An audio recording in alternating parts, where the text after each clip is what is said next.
सर्व मैत्रिणींना सर्वप्रथम महिला दिनाच्या आनंददायी उत्साहवर्धक शुभेच्छा. तर तुम्हाला सर्वांना माहीतच आहे की 8 मार्च हा दिवस आपण जागतिक महिला दिन साजरा करतो. खरं तर महिलांच्या आयुष्याबद्दल सांगायचं झालं तर मुलगा मुलगी भेद कशाला, झाली मुलगी खेद कशाला, ठेव माणसा एकच ध्यानी, नारीचेच उदर पाहिजे जन्मतयाच्या होण्यासाठी.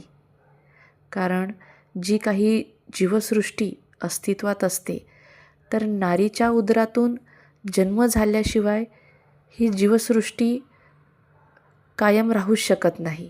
आणि तरीसुद्धा नारीला तिच्या जीवनात अनेक हालअपेष्टा, अनेक अपमान सहन करावे लागतात. एक लहानपणीची साधी घटना आठवते की जेव्हा पण रस्त्यावरचं एखादं पिल्लू, कुत्र्याचं पिल्लू जेव्हा आम्ही घरात न्यायचो की या पिल्लाला आपण घरी ठेवू, तेव्हा आई असो आजी असो पहिल्यांदा प्रश्न करायची की अगं कुत्री तर आणली नाही ना, कुत्रं चालते पण कुत्रीला घरी आणू नको. कारण त्यांना पुढं हे टेन्शन म्हणजे त्या सांगायच्या की मग कुत्री आणली तर मग तिला पिल्ले होतील, मग ते पिल्ल्यांचं पुन्हा काय करायचं. आणि मग कुत्री तिच्या पिल्ल्याबद्दल जी आक्रमक होते, म्हणजे अशा अनेक गोष्टी त्या मग आम्हाला सांगायच्या. लहानपणी तेवढं लक्षात नाही यायचं, पण जसं जसं मोठं झालो तसं त्या गोष्टीचं गांभीर्य कळत गेलं की जनावरात सुद्धा स्त्रिया काही सहन केल्या जात नाही, किंवा जनावरांमध्ये सुद्धा जी मादा असते तिचं आयुष्य खूप खडतर असते. नेहमी निरीक्षणात जाणवते की कुत्रीच्या पिल्लांभोवती ती कुत्री जीवाचं रान करून त्या पिल्लांचं रक्षण करत असते. कधी तिला जखमा होतात, कधी आजारी पडते, पण त्या पिल्लांना मात्र ती सोडत नाही.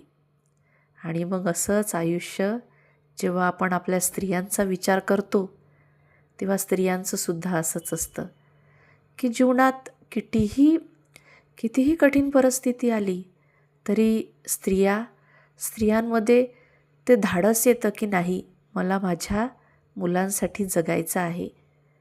आणि हेच जे धाडस असतं ते प्रत्येक स्त्रीनं केले पाहिजे की कितीही कठीण परिस्थिती आली तरी हारून न जाता, कशातही पराभव न मानता स्वतःला सक्षम बनवायला हवं. आणखीन एक बाब सांगावीशी वाटते की ज्या घरात आपण वावरतो, लहानाचं मोठं होतो, अतिशय लाड आपले पुरवले जातात.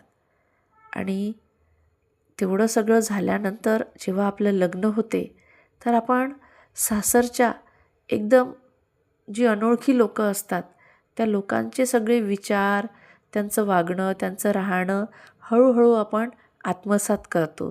पण कधी विचार केला का की आपण ज्या सासरी आपलं आयुष्य घालवतो हीच गोष्ट जेव्हा आपण आपल्या नवऱ्याला आपल्या माहेरी 2 दिवस थांबा जेव्हा म्हणतो तेव्हा ते 2 दिवससुद्धा आपल्या नवऱ्याला निघत नाही. सहज म्हणून टाकतो तो की नाही, तुझ्या घरी मला खूप बोर होते, मला करमत नाही, किंवा इथं मला काही सुचत नाही, काय करावं. मग विचार करा, आपण स्त्रिया एका अनोळख्या घरी आपलं पूर्ण आयुष्य कसं काढतो, किती ॲडजस्टमेंट करतो. खरंच कुठं बनत असेल असा स्वभाव स्त्रियांचा की जिथं एका अनोळख्या परिवाराला आपण पूर्णपणे आत्मसात करून तेच घर आपण आपलंसं मानतो, आपलं सर्वस्व वाहून देतो. पण कधी अशी वेळ येते की त्याच घरातून नकळत चालती हो, इथून निघून जा, असे वाक्य जेव्हा आपल्या कानावर पडतात, खरंच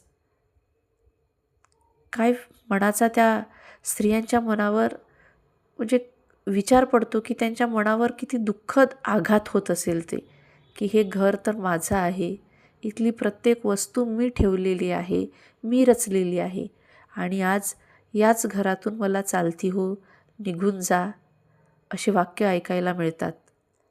परंतु अशी कठीण परिस्थिती स्त्रियांच्या